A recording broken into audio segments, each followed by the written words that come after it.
Pak Purbaya, kan Anda juga sudah mengatakan bahwa pemerintah Kementerian Keuangan sudah menargetkan di akhir tahun ini ya Pak, kuartal keempat 2025 itu setidak-tidaknya 5,6% untuk pertumbuhan di triwulan keempat. Itu bagaimana Anda bisa melihat angka itu Pak? Apa sih yang akan diandalkan di situ Pak? Oh, kita memberikan beberapa stimulus ke perekonomian kan. Yang pertama saya pindahkan 200 triliun tadi dari BI ke sistem perbankan. Dana pemerintah Dana pemerintah di BI aja itu udah menambah itu namanya seperti positive shock demand ke permintaan. Itu akan menaikkan permintaan cukup baik. Saya lihat kemarin kan kalau kita jalan-jalan ke pasar itu udah agak sedikit positif, lebih sibuk dibanding sebelum-sebelumnya. Lebih ramai ya, menggeliat ya. Kalau kita lihat data retail sales juga udah tumbuh tertinggi dalam 2 tahun terakhir nih. Nah, levelnya tertinggi dalam 2 tahun terakhir data retail sales dari bank sentral kita.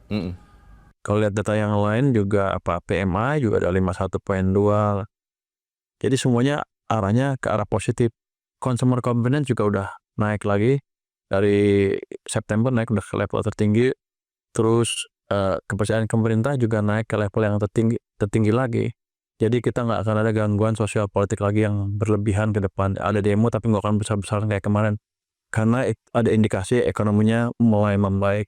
Biasanya kalau ekonomi masyarakat membaik, frekuensi demo juga turun dan severity tingkat kegawatan dari demo itu juga berkurang dengan signifikan. Dengan keadaan yang lebih tenang, harusnya kita bisa membangun dengan lebih baik lagi ke depan, termasuk sekarang ya. Kemarin saya rasakan juga 200 triliun, kayaknya masih kurang nih. Kita tambah lagi aja kalau gitu. Saya masukin lagi ke sistem berapa 76 triliun lagi. Udah masuk? Sudah hari Jumat kemarin, nggak tahu. Tapi saya nggak terlalu gembar-gembar. Mungkin Anda yang sebagian udah bocor, tapi yang resmi saya ngomong sekarang. Itu bukan kebijakan yang luar biasa, hanya memindahkan uang lagi dari BI ke perbankan. Jadi uangnya masih uang saya. Tidak mengubah APBN, tidak mengubah tujuan DPR. Tidak, karena APBN-nya masih sama. Jadi sekarang ada 276 triliun uang saya yang diperbankan yang masih milik saya, yang masih milik pemerintah. Itu yang 200 triliun itu sudah terserap sepenuhnya atau bagaimana itu Pak? Mungkin nggak semuanya terserap ya. Kalau ada yang bilang 100 mungkin 85% terserap. Tapi nggak apa-apa. Selama uangnya di sistem, paling nggak dia udah menekan suku bunga perbankan ke bawah. Dan bank juga pasti walaupun dia ngaku pakai uang saya minjeminnya, pasti kalau di sistem kan udah nyampur, dia nggak bisa bedain. Tetap aja dipakai uang itu. Jadi yang saya monitor adalah berapa supply uang di sistem. Cukup nggak untuk mendorong perekonomian. Untuk keadaan seperti sekarang cukup. Dan kalau masih kurang juga pemerintah sudah memberikan BLT 300.000 untuk masyarakat di desil 1-4.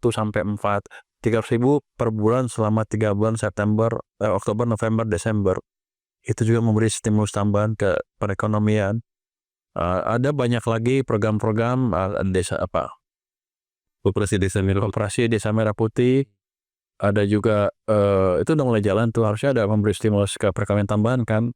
Tambah lagi program-program yang lain, desa nelayan segala macam. Jadi ada banyak stimulus di perekonomian yang bisa mendorong ekonomi ke arah pertumbuhan lebih cepat.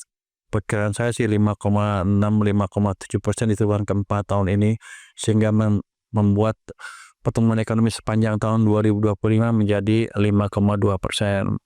Tapi yang penting gini, ketika momentum pertumbuhan tercipta, kita akan maintain pelihara itu terus sehingga kedepannya ekonomi akan tumbuh lebih cepat. Kita prediksi tahun depan saya sih inginnya mengarahkan ke 6%. Gimana caranya? Kita akan mengefektifkan belanja pemerintah semua programnya.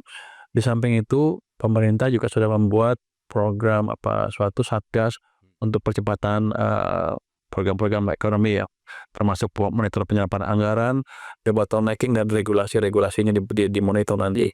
Nah yang kedua tadi yang debottlenecking tadi, kita akan menerima laporan dari para pengusaha seperti apa, problem apa yang mereka hadapi, dan kita akan gelar perkara. Sejauh ini efektif Pak? Itu ada pengusaha-pengusaha yang menggunakan mekanisme itu?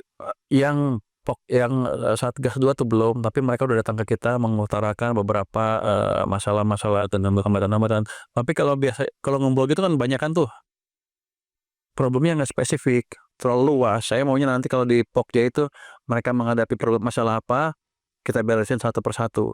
Nanti kalau dari situ ada peraturan yang harus diberesin, kita serahkan ke Satgas 3 yang membereskan peraturan. Jadi itu yang kita harapkan dalam setahun ke depan akan memperbaiki iklim investasi di sini.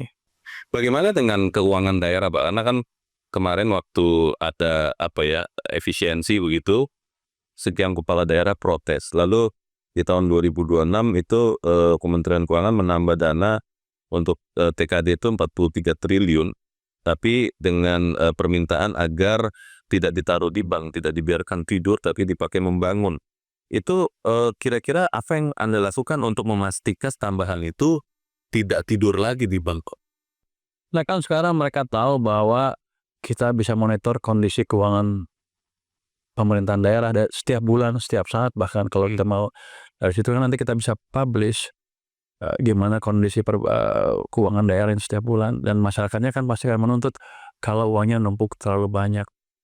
Dan biasanya sih kelemahan anggaran kita pusat sama daerah adalah dibelanjanya setiap akhir tahun, sehingga dampak ke perekonomiannya tidak merata. Udah puluhan tahun kita coba supaya pusat dan daerah belanjanya hampir merata sepanjang tahun.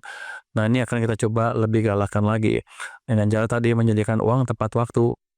Dulu kan suka transfernya kadang terlambat. Saya akan pastikan nanti mulai tahun ini transfer awal tahun akan keluar sesuai dengan jadwalnya. Jadi tahun depan kalau mereka sudah mengerti itu, mereka nggak usah numpuk uang terlalu banyak di akhir tahun. Sekarang daerah aja punya setiap tahun tuh sekitar 100 triliun nggak kepake. Di akhir tahun tuh ada saldo segitu.